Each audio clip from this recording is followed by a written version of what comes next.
Welcome to Nilan IAS academy. இன்னைக்கு பாத்தீங்கன்னா தமிழ்நாட்டில் மிகப்பெரிய ஒரு பரபரப்பு நிலை வந்துட்டு ஏற்பட்டுச்சு. எதனாலனா தேர்தல் தான். அதாவது தமிழ்நாடு ஸ்டேட் எலெக்ஷன் 2026 வந்துட்டு நடந்துச்சு. இது ஒரு சட்டசபை தேர்தல் தான் நடந்தது. ஸோ இந்த தேர்தல் வந்துட்டு இந்த பரபரப்பு நிலைக்கு வந்துட்டு யார் காரணம் அப்படின்னா இந்திய தேர்தல் ஆணையம் தான். ஏன்னா அந்த எலெக்ஷன் கமிஷன் ஆஃப் இந்தியா தான் இந்த தேர்தல் வந்துட்டு நடந்துச்சு.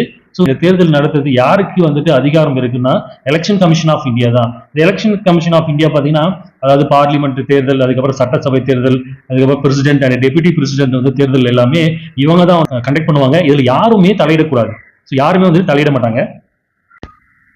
குறிப்பா பாத்தீங்கன்னா இந்தியாவுக்கு வந்துட்டு ஒரு சுப்ரீம் பவர் இருக்குல்ல. ஸோ சுப்ரீம் கோர்ட்டு கூட வந்துட்டு இந்த தேர்தல் வந்துட்டு தலையிட முடியாது. ஸோ 329 இந்தியன் ஆர்டிகல் 329 படி தேர்தல் நடத்துது. அது தேர்தல் நடக்கிற விஷயத்துல யாருமே வந்துட்டு தலையிடக்கூடாது. அதாவது காமன் பீப்புளும் சரி, நம்ம இந்தியாவிலேயே மிக உயர்ந்த அமைப்புன்னு சொல்றோம்ல, சுப்ரீம் கோர்ட்டு, ஹைகோர்ட்டு எதுவுமே தலையிடக்கூடாது.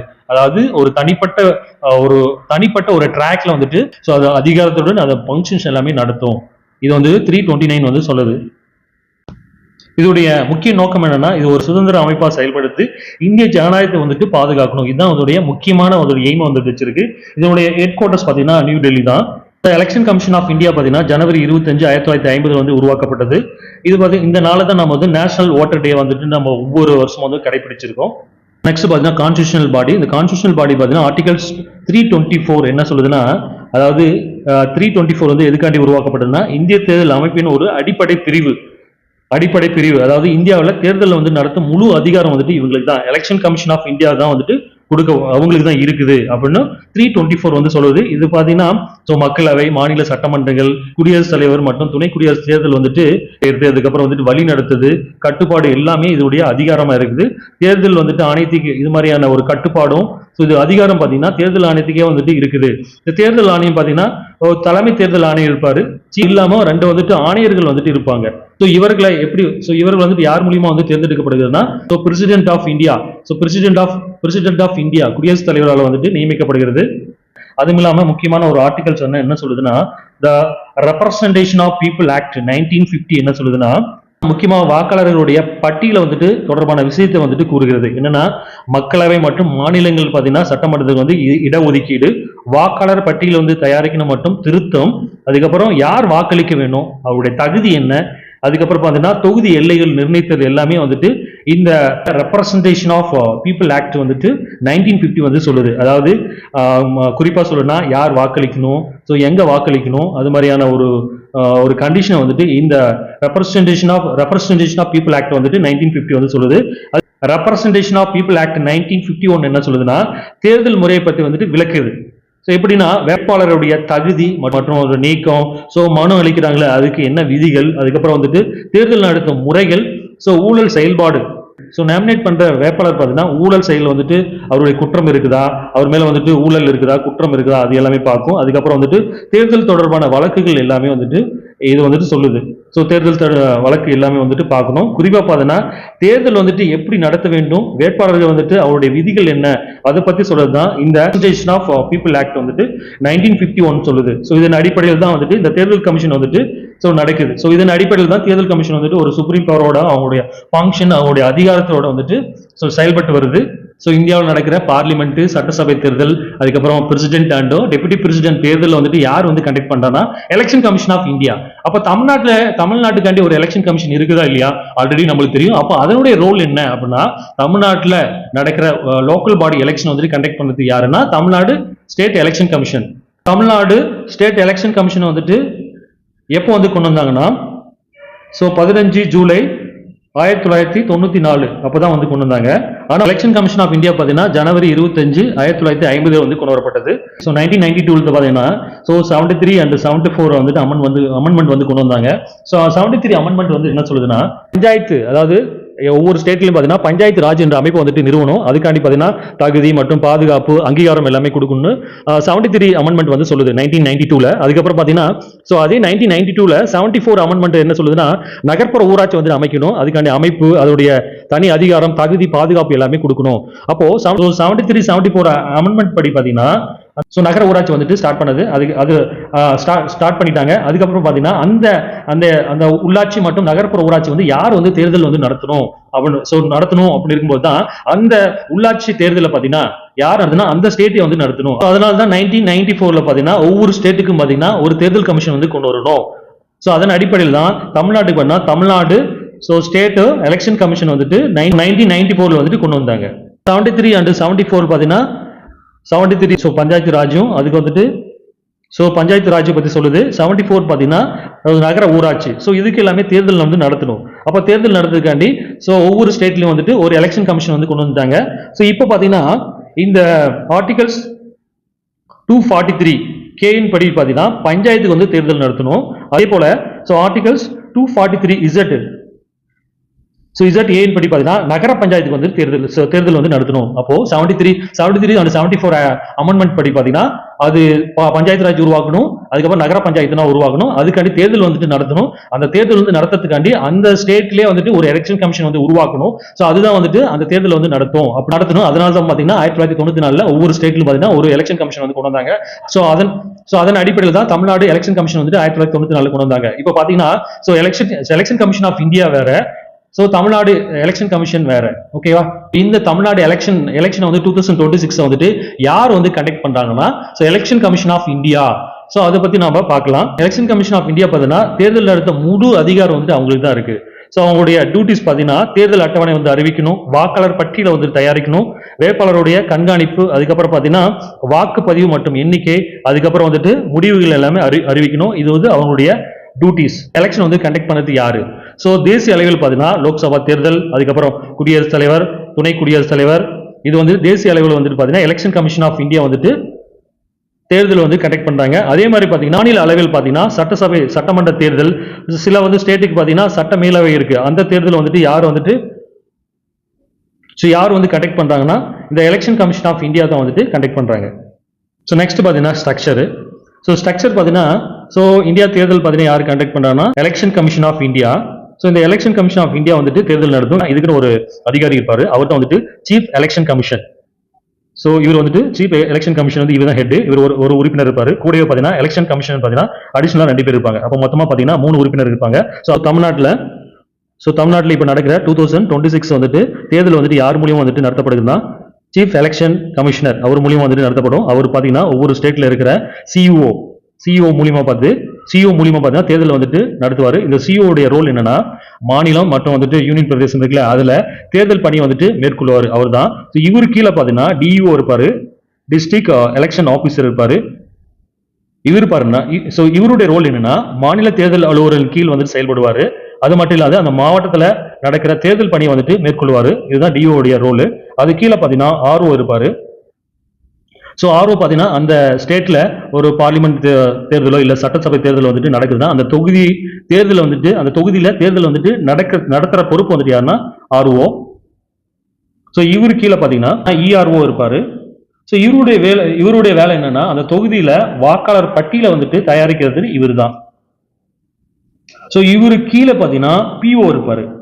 பிஓடைய ரோல் என்னன்னா அந்த வாக்குச்சாவடி இருக்குல்ல, எலெக்ஷன் நடக்கிற வாக்குச்சாவடி, அங்க இருக்கிற தலைமை அலுவலர் மற்றும் வாக்குப்பதிவு அலுவலர் அவருடைய உதவியுடன் பார்த்தீங்கன்னா வாக்குச்சாவடி தேர்தல் வந்துட்டு நடத்துவார். இதுதான் பிஓ உடைய ரோல். இந்த அடிப்படையில் தான் 1 by 1 வந்து தேர்தல் வந்துட்டு நடத்துறாங்க. யார் மூலியமா பார்த்தீங்கன்னா எலெக்ஷன் கமிஷன் ஆஃப் இந்தியா. இதுக்கு ஹெட் யாருன்னா சீஃப் எலெக்ஷன் கமிஷன். இவரோட ரோல் பார்த்தீங்கன்னா மிகப்பெரிய ஒரு ரோல். இந்தியாவுக்கு வந்துட்டு எலெக்ஷன் வந்துட்டு கண்டக்ட் பண்றாரு. அது மிகப்பெரிய ஒரு உயர் பதவி தான். இவர் வந்துட்டு நீக்கணும்னா பாத்தீங்கன்னா உச்சநீதிமன்ற நீதிபதி போலதான் வந்துட்டு இவர் நீக்கணும். உச்சநீதிமன்ற நீதிபதி வந்து கண்டிஷன் வந்துட்டு நீக்கிறோமோ அதன் அடிப்படையில் தான் இவர் வந்துட்டு நீக்க முடியும். இவருடைய பதவி காலம் என்னன்னா chief election commissioner and election commissioner பாத்தீங்கன்னா 6 ஆண்டுகள் இல்லைன்னா 65 வயது வரை இவருக்கு வந்துட்டு இவருடைய பதவி காலம் வந்து நீடிக்கப்படும். இப்போ 2026 தமிழ்நாட்டில் மட்டும் வந்து எலெக்ஷன் நடக்கல. கேரளாவில் வந்து நடக்குது. கேரளாவில் பார்த்தீங்கன்னா வந்துட்டு April 9, 2026 அசாமில் பார்த்தீங்கன்னா அதே சேம் டேட் அன்னைக்கு வந்துட்டு 9 April 2026 பாண்டிச்சேரியில் பார்த்தீங்கன்னா அதே சேம் வந்து April 9 வந்துட்டு தேர்தல் நடந்தது. இன்னைக்கு பார்த்தீங்கன்னா April 23 பார்த்தீங்கன்னா தமிழ்நாட்டிலையும் வெஸ்ட் பெங்கால் வந்துட்டு நடக்குது. வெஸ்ட் பெங்கால் பார்த்தீங்கன்னா 23ஆம் தேதியும் அதுக்கப்புறம் 29ஆம் தேதி வந்துட்டு நடக்கும். இது பார்த்தீங்கன்னா இந்த ரிசல்ட் டேட் பார்த்தீங்கன்னா May 4 அன்னைக்கு பார்த்தீங்கன்னா ரிசல்ட் வந்துட்டு அறிவிச்சிருவாங்க. கண்ட்ரி மாநில தேர்தல் வந்து நடத்துவது யாருன்னா election commission of India. So யார் மூலியமா வந்து நடத்தப்படுதுன்னா chief election commission and election commission அவர் மூலியம் வந்து நடத்தப்படும். அதுக்கப்புறம் பார்த்தீங்கன்னா அதே வந்துட்டு உள்ளாட்சி தேர்தல் பார்த்தீங்கன்னா ஒவ்வொரு ஸ்டேட்டுக்கு வந்துட்டு 1994 பார்த்தீங்கன்னா ஒவ்வொரு ஸ்டேட்லையும் பார்த்தீங்கன்னா இந்த உள்ளாட்சி தேர்தல் வந்துட்டு நடத்தணும். அதுக்காண்டி வந்து அந்த மாநிலத்திலே பார்த்தீங்கன்னா ஒரு எலெக்ஷன் கமிஷன் வந்து கொண்டு வரணும். ஸோ அதன் அடிப்படையில் வந்துட்டு தமிழ்நாட்டில் பார்த்தீங்கன்னா 1994 பார்த்தீங்கன்னா தமிழ்நாடு ஸ்டேட் எலெக்ஷன் கமிஷன் வந்து கொண்டு வந்தாங்க. அப்போ இதன் அடிப்படையில் பார்க்கும்போது உள்ளாட்சி தேர்தல் வந்து நடத்துறது வந்துட்டு ஸோ தமிழ்நாட்டில் பார்த்தீங்கன்னா உள்ளாட்சி தேர்தல் வந்து நடத்துறது பார்த்தீங்கன்னா தமிழ்நாடு ஸ்டேட் எலெக்ஷன் கமிஷன். இதே வந்து சட்டசபை தேர்தல் வந்துட்டு இப்போ நடத்துறது யாருன்னா so election commission of India. அதிகாரங்கள் பார்க்கும்போது தேர்தல் தேதி நியமனம் செய்யணும். அதுக்கப்புறம் வந்துட்டு தேர்தல் வந்து ரத்து செய்யறதுக்கோ மறுவாக்கு பதிவு செய்யறதுக்கோ ஸோ அதிகாரிகள் வந்துட்டு மாற்றுறதுக்கோ யாருக்கு வந்துட்டு அதிகாரம் இருக்குன்னா இந்த எலெக்ஷன் கமிஷன் ஆஃப் இந்தியாவில் இருக்கிற மெம்பர்ஸுக்கு chief election commission and election commission அவங்களுக்கு தான் இருக்குது. அது மட்டும் இல்லாமல் இந்த தேர்தல் நேரத்தில் பார்த்தீங்கன்னா அரசு திட்ட அறிவிப்பு வந்துட்டு தடை செய்யணும். அதாவது எலெக்ஷன் அறிவிச்சிட்டாவே அந்த அரசனுடைய திட்டங்கள் வந்துட்டு ஸ்டாப் பண்ணணும். அதுக்கப்புறம் பார்த்தீங்கன்னா ஏதாவது போஸ்டிங் இருந்தால் அது எல்லாமே வந்துட்டு இந்த ரெக்யர்மெண்ட் வந்துட்டு அது எல்லாமே ஸ்டாப் பண்ணணும். அதுக்கப்புறம் வந்துட்டு வாக்கு வாங்குதல் தடை செய்யணும். அதாவது ஓட்டுக்கு வந்து காசு கொடுத்து ஓட்டு வாங்குவாங்களே ஸோ அது எல்லாமே வந்துட்டு தடை செய்யணும். அரசியல் கட்சினா இருக்கும். அந்த அரசியல் கட்சி பார்த்தீங்கன்னா அந்த எலெக்ஷன் டைம்ல பார்த்தீங்கன்னா அவங்க பிரச்சாரம் செய்யறதுக்கு எல்லாமே கட்டுப்பாடு தான் விதிக்கணும். இது வந்து தேர்தல் நேரத்தில் அவருக்காண்டி சிறப்பு அதிகாரம். ஸோ இந்த தேர்தல் பார்த்தீங்கன்னா எதன் மூலம் ஆன்லைன் சர்வீஸ்னா இருக்குது. அதாவது ஓட்டர் ஐடி அதுக்கப்புறம் ஆன்லைன் ரெஜிஸ்ட்ரேஷன் பண்ணிக்கலாம். எலெக்ஷன் ரிசல்ட் எல்லாமே ஆன்லைன் வந்துட்டு நம்ம பார்த்துக்கலாம். இதுக்காண்டி வந்துட்டு ஆன்லைன் சர்வீஸ்னா இருக்கு. தேர்தல் நடக்குதுன்னா அப்போ நடக்கும்போது வந்து அந்த பூத்துடைய அமைப்பு வந்து கரெக்டாக இருக்கா, அதுக்கப்புறம் வெப்பட் வந்துட்டு கரெக்டாக ஃபாலோ பண்ணுறாங்களா, ஸோ வாக்காளர் வந்துட்டு சரியான முறையில் வந்து வாக்களிக்கிறாங்களா, அதுக்கப்புறம் வந்து வாக்குப்பதிவு வந்து சரியான முறையில் வந்துட்டு நடக்குதா எல்லாமே வந்துட்டு கண்காணிப்பாங்க. ஸோ எலெக்ஷன் நேரத்துக்கு முன்னாடி பார்த்தீங்கன்னா வேட்பாளர் பார்த்தீங்கன்னா அந்த வேட்புமனு தாக்கல் வந்து செய்வாங்க. அதோடைய ஃபார்ம் ஸோ நாமினேஷன் ஃபார்மு அதுக்கப்புறம் வந்துட்டு அவங்க டெபாசிட்டு அவங்க மேலே வந்துட்டு கிரிமினல் ஆக்ட் வந்துட்டு இருக்குதா எல்லாமே வந்துட்டு கண்காணிப்பாங்க தேர்தல் கமிஷன். முக்கியமாக அவங்களுடைய ஏஜ் லிமிட் பார்ப்பாங்க. அதாவது எம்எல்ஏ வந்து சட்டசபை தேர்தலில் தான் கண்டிப்பாக அவங்களுக்கு பார்த்தீங்கன்னா அந்த வேட்பாளருக்கு பார்த்தீங்கன்னா 25 வயசு வந்துட்டு பூர்த்தி அடைஞ்சிருக்கான்னு பார்ப்பாங்க. இதே எம்பி பார்லிமெண்ட் தேர்தல் வந்தால் 25 வயசு வந்துட்டு கம்ப்ளீட் ஆயிருக்கான்னு பார்ப்பாங்க. இதே பிரசிடென்ட் எலெக்ஷனா பார்த்தீங்கன்னா 35 வயசு. யாரெல்லாம் எலிஜிபிள் பார்த்தீங்கன்னா அதாவது 326 அடிப்படையில் பார்த்தீங்கன்னா ஸோ ஒரு மக்களவை தேர்தலோ இல்லை சட்டசபை தேர்தலோ அது நடக்கும்போது அதாவது அந்த தேர்தலில் வயது வந்தோர் வாக்குரிமை அடிப்படையில் பார்த்தீங்கன்னா அந்த தேர்தல் வந்து நடக்கணும் அப்படின்னு சொல்லுது. அதன் அடிப்படையில் பார்த்தீங்கன்னா ஃபர்ஸ்ட் 21 வயசா இருந்தது. அதுக்கப்புறம் பார்த்தீங்கன்னா 18 வயசா வந்துட்டு குறைச்சாங்க. இப்போ பார்த்தீங்கன்னா 18 வயசு பூர்த்தி அடைந்த அனைவரும் பார்த்தீங்கன்னா ஓட்டு வந்து போடலாம். அவங்க தான் தகுதியானவர்கள். எலெக்ஷன் கமிஷன் மூலியமா பார்த்தீங்கன்னா ஓட்டர் ஐடி வந்து இஷ்யூ பண்ணுவாங்க. அதுக்கப்புறம் ஸோ வெப்சைட் பார்த்தீங்கன்னா NVSP போர்ட்டல் இருக்கு. அதுக்கப்புறம் ஓட்டர் ஹெல்ப்லைன் இருக்கு. அதுக்கப்புறம் இந்த தேர்தல் பார்த்தீங்கன்னா கவர்னன்ஸ் அடிப்படையில் வந்துட்டு ஸோ நடைபெறுது. எப்படின்னா டிஜிட்டல் தேர்தல் மூலியமா. அதாவது இதுக்கு முன்னாடி பார்த்தீங்கன்னா ஒரு சீட்டு வாக்கு சீட் இருக்கும். வாக்கு சீட்டில் வந்துட்டு நம்ம சீல் பண்ணி தான் ஸோ மடிச்சு போடுவோம். ஆனால் இப்போ பார்த்தீங்கன்னா ஸோ மெஷின் வந்துருச்சு. மெஷின் மூலியமா பார்த்தீங்கன்னா நம்ம வந்துட்டு ஸோ மெஷினில் பார்த்தீங்கன்னா போயிட்டு வந்து பட்டன் அழுத்தினாவே நம்ம வந்துட்டு ஓட்டு வந்துட்டு பதிவாயிரும். ஸோ எதுக்காண்டி கொண்டு வரப்படனா ஆன்லைன் டிரான்ஸ்பரன்சி இது அடிப்படையில் வந்து கொண்டு வரப்பட்டது. நம்மளுடைய தேர்தல் வந்து எதன் அடிப்படையில் நடக்குதுன்னா கவர்னன்ஸ் மூலியமா. தேர்தல் யார் நடத்துறாங்கன்னா எலெக்ஷன் கமிஷன் ஆஃப் இந்தியா. அதுல யார் மூலியமா வந்து நடத்தப்படுதுன்னா so election commission so chief election commission of India. அது மிகப்பெரிய ஒரு உயர் பதவி. ஃபர்ஸ்ட் எலெக்ஷன் இந்தியாவுடைய first election commissioner. So election commissioner யார் இருந்ததுன்னா சுகுமார் சென். இவர் வந்து 1950 இருந்துட்டு 58 வரைக்கும் இருந்தாரு. அதுக்கப்புறம் பார்த்தீங்கன்னா KVK சுந்தரம், SP சென் வர்மா, அதுக்கப்புறம் நாகேந்திர சிங் இது மாதிரி 1 by 1 இருந்தாங்க. ஸோ இப்போ பார்த்தீங்கன்னா எலெக்ஷன் கமிஷன் ஆஃப் இந்தியாவுடைய சீஃப் எலெக்ஷன் கமிஷனர் யாருன்னா 2026ல KNS குமார் ஒருத்தர் தான் இருப்பாரு. அதுக்கப்புறம் எலெக்ஷன் கமிஷனர் பார்த்தீங்கன்னா 2 பேர் இருப்பாங்க. அதில் ஒருத்தர் பார்த்தீங்கன்னா சுக்பீர் சிங் சந்து. ஸோ 2வது எலெக்ஷன் கமிஷன் யாருன்னா விவேக் ஜோஷி. ஸோ இது வரைக்கும் அந்த தேர்தல் பார்த்தீங்கன்னா ஏதாவது ஒரு மாற்றங்கள் கொண்டு வந்திருக்காங்கன்னா மாற்றங்களை கொண்டு வந்திருக்காங்க. எப்படின்னா பார்த்தீங்கன்னா ஃபர்ஸ்ட் வந்துட்டு ஓட்டர் ஷீட் இருக்கும். ஓட்டர் ஷீட்டில் வந்துட்டு நம்ம சீல் பண்ணி அதை மடிச்சு வந்து போடுவாங்க. ஆனால் இப்போ பார்த்தீங்கன்னா வந்துட்டு EVM வந்துட்டு எலக்ட்ரானிக் ஓட்டிங் மிஷின் வந்துட்டு இன்ட்ரடியூஸ் பண்ணியிருக்காங்க. அதுக்கப்புறம் வந்துட்டு VVPAT வெப்பட் வந்து சிஸ்டம் வந்து கொண்டு வந்திருக்காங்க. அதுக்கப்புறம் NOTA. So none of the above இந்த நோட்டா இந்த 3 வந்து ஸோ இது 3 பார்த்தீங்கன்னா புதுசாக வந்துட்டு மாற்றங்களை வந்துட்டு தேர்தல் கமிஷன் வந்து கொண்டு வந்திருக்கு. இதில் பார்த்தீங்கன்னா ஸோ EVMனா எலக்ட்ரானிக் ஓட்டிங் மிஷின். அதாவது இந்த வெப்பட் பார்த்தீங்கன்னா EVM எலக்ட்ரானிக் ஓட்டிங் மிஷினில் வந்துட்டு இணைச்சிருப்பாங்க. அதாவது அந்த வெப்பட் பார்த்தீங்கன்னா நம்ம பட்டன் வந்துட்டு எலக்ட்ரானிக் ஓட்டிங் மிஷின் வந்துட்டு பட்டன் அழுத்த உடனே வேட்பாளருடைய பெயர், கட்சியுடைய சின்னம், அதுக்கப்புறம் என்ன சீரியல் நம்பர் எல்லாமே காமிக்கும். இது வந்துட்டு நம்ம கரெக்டாக வந்து ஓட்டு போட்டிருக்குமா, யாருக்கு ஓட்டு போட்டிருக்கோம் அது வந்துட்டு ஒரு ஸோ யாரு போட்டிருக்கோம் ஒரு கன்ஃபார்ம் பண்ணுறதுக்காண்டி வெளிப்படை தன்மையை வந்துட்டு காட்டுறதுக்காண்டியும் இந்த வெப்பட் வந்துட்டு கொண்டு வரப்பட்டது. வந்து பரிந்துரை அடிப்படையில் வந்து கொண்டு வரப்பட்டது தான் எலெக்ஷன் கமிஷன் ஆஃப் இந்தியாவில் வந்து கொண்டு வரப்பட்டது. 1913 வந்து ட்ரையல் ஓட்டம் வந்து கொண்டு வந்தாங்க. அதுக்கப்புறம் பார்த்தீங்கன்னா முழுமையாக பார்த்தீங்கன்னா 2019 பொது தேர்தல் வந்து கொண்டு வரப்பட்டது. ஸோ இது எதன் அடிப்படையில் கொண்டு வரப்பட்டதுன்னா Subramanian Swamy vs election commission of India தீர்ப்பின் மூலியமா வந்துட்டு கொண்டு வரப்பட்டது. ஸோ நெக்ஸ்ட் பார்த்துட்டா NOTA. So none of the above. So யாருக்கும் ஓட்டு போட விரும்பல அப்படின்னு சொல்லும் போதுட்டு ஸோ நோட்டா வந்துட்டு ஓட்டு போடலாம். 49 ஓன் படி பார்த்தீங்கன்னா நோட்டா ஓட்டு வந்துட்டு நீங்க போடலாம். ஸோ நோட்டானா நன் ஆஃப் த அபோவ். இது பார்த்தீங்கன்னா யார் மூலியமா அறிமுகப்படுத்தினா இதுவும் வந்துட்டு எலெக்ஷன் கமிஷன் ஆஃப் இந்தியாவில் அறிமுகப்படுத்தப்பட்டது 2013. People people's union of civil liberties vs union India இந்த தீர்ப்பின் அடிப்படையில் வந்துட்டு இந்த நோட்டா வந்துட்டு கொண்டு வரப்பட்டது. பார்த்தீங்கன்னா எலெக்ஷன் கமிஷன் ஆஃப் இந்தியா வந்து இந்த தேர்தல் பார்த்தீங்கன்னா தமிழ்நாடு சட்டப்பேரவை தேர்தல் வந்துட்டு நடத்திட்டு இருக்கு. ஸோ அது பார்த்தீங்கன்னா அந்த தேர்தல் வந்துட்டு யார் நடத்துவாங்கன்னா தமிழ்நாட்டில் வந்துட்டு சட்டசபை தேர்தல் தான் நடத்துது. ஆனால் எலெக்ஷன் கமிஷன் ஆஃப் இந்தியா மூலியமாக வந்து நடத்தப்படுகிறது. அது வந்து யார் கண்காணிப்பான்னா சீஃப் எலெக்ஷன் கமிஷனர் இந்தியா. பார்த்தீங்கன்னா அந்த எலெக்ஷன் கமிஷன் ஆஃப் இந்தியா வந்து நடத்தின தமிழ்நாடு தேர்தலை பற்றி நம்ம பார்க்கலாம், A to Z பார்க்கலாம். ஸோ இதில் பார்த்தீங்கன்னா 1952 ஃபர்ஸ்ட் தேர்தல் நடந்துச்சு. அதுக்கப்புறம் 2021 வரைக்கும் தமிழ்நாடு தேர்தலுடைய வரலாறு வந்து பார்க்கலாம். இந்த தேர்தல் வந்துட்டு யார் மூலியமா நடத்தப்படுதுன்னா எலெக்ஷன் கமிஷன் ஆஃப் இந்தியா இதன் மூலியமா தான் நடத்தப்பட்டது. ஸோ ஃபர்ஸ்ட் பார்த்தீங்கன்னா 1951-52 தேர்தல் வரலாறு நம்ம அடிப்படையில் பார்க்கும்போது காங்கிரஸ் பார்த்தீங்கன்னா 1951 to 67 வந்துட்டு தமிழ்நாடு வந்துட்டு தேர்தல் வந்துட்டு அவங்க தான் வின் பண்ணி தமிழ்நாடு வந்துட்டு ரூல் பண்ணியிருந்தாங்க. இதில் ஃபர்ஸ்ட் சிஎம் பார்த்தீங்கன்னா கோபாலாச்சாரியர். 1952 to 54 வரைக்கும் வந்து சிஎம் வந்தாரு. அதுக்கப்புறம் வந்து காமராஜர் பார்த்தீங்கன்னா 1954 to 63 இருந்தாரு. இவரு மிகப்பெரிய ஒரு பிரபலமான ஒரு தலைவர், கிங் மேக்கர் ஆஃப் இந்தியான்னு சொல்லப்படும் மிகப்பெரிய ஒரு தமிழ்நாட்டிலே மிக சிறந்த ஒரு சிஎம் நம்ம சொல்லலாம். அதுக்கப்புறம் வந்து பக்தவச்சலம் வந்தாரு. இவர் பார்த்தீங்கன்னா 1963 to 67 வரைக்கும் சிஎம் வந்தாரு. ஸோ காங்கிரஸ் ஆட்சி பார்த்தீங்கன்னா 1952 to 67 வரைக்கும் காங்கிரஸ் ஆட்சி நடைபெற்றது. அப்படின்னா திராவிட கட்சியினுடைய ஆதிக்கம் வந்துட்டு செலுத்தப்பட்டது தமிழ்நாட்டில். ஸோ அதன் அடிப்படையில் அதில் பார்க்கும்போது ஃபர்ஸ்ட் பார்த்தீங்கன்னா டிஎம்கே ஆட்சி பார்த்தீங்கன்னா திராவிட முன்னேற்ற கழகம் 1967 to 1976 வரைக்கும் வந்து திராவிட முன்னேற்ற கழகம் ஆட்சி வந்து நடைபெற்றது. இதில் பார்த்தீங்கன்னா தலைவர் பார்த்தீங்கன்னா சிஎன் அண்ணாதுரை. அதுக்கப்புறம் பார்த்தீங்கன்னா சிஎம் யார் வந்து கருணாநிதி வந்தார். ஸோ அதுக்கப்புறம் பார்த்தீங்கன்னா காங்கிரஸ் கட்சி கூட்டணி இல்லாத ஒரு கட்சி பார்த்தீங்கன்னா தமிழ்நாடு வந்து ரூல் பண்ணுது. அது பார்த்தீங்கன்னா ஏடிஎம்கே. ஸோ ஏடிஎம்கே 1977 வந்துட்டு ரூல் பண்ணது. இதில் பார்த்தீங்கன்னா சிஎம் ஃபர்ஸ்ட் சிஎம் யாருன்னா எம்ஜிஆர். இவர் பார்த்தீங்கன்னா 1977 சிஎம் வந்தார். அதுக்கப்புறம் 1980, அதுக்கப்புறம் 1984 இருந்தார். ஸோ டிஎம்கே அண்ட் ஏடிஎம்கேவுடைய ஆட்சி பார்த்தீங்கன்னா 1989 2011 வரைக்கும் மாற்றி ரூல் பண்ணாங்க.